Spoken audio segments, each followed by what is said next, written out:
fired! When it comes to staff turnover in the first year, Trump is way ahead of the pack.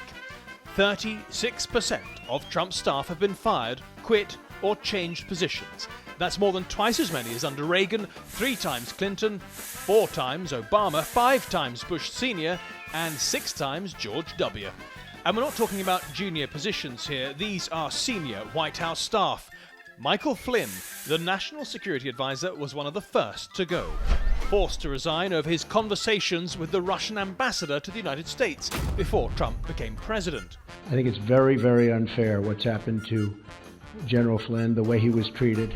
Flynn lasted just 23 days, and last month he pleaded guilty to lying to the FBI. Then came the summer of chaos, starting with Press Secretary Sean Spicer. If the president puts Russian salad dressing on his salad tonight, somehow that's a Russian connection.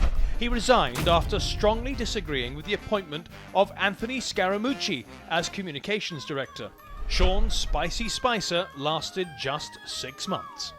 A week later, out went Chief of Staff Reince Priebus, before anyone could really learn how to pronounce his name. Ladies and gentlemen, the next president of the United States, Donald Trump! Priebus just couldn't control the divided White House and was also against the appointment of Scaramucci. But the mooch himself didn't last long. But I don't have any friction with Sean. I don't have any friction with Reince. In a rant to the New Yorker magazine, the mooch called Priebus a paranoid schizophrenic and used obscene language about the chief strategist, Steve Bannon. The brash Wall Street warrior, who'd known Trump for years, lasted just 10 days. But Bannon, the man the mooch had insulted, was also living on borrowed time, and a month later, he too would be gone.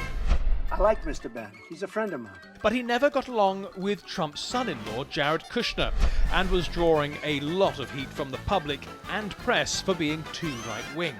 The self-described outsider predicted he'd only last 8 months. He lasted 7. Out of that cozy little group in the White House, just one man, the Vice President, remains. Outside of the White House, one man deserves a mention above all others: the FBI Director, James Comey. At first, Trump seemed to love him. He's become more famous than me. But love turned to suspicion as Comey led an investigation into alleged ties between the Trump campaign and Russia.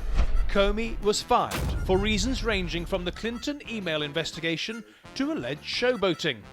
He's only the second FBI director ever to be fired and lasted less than 4 months under Trump, who made a veiled threat about having tapes of their conversations.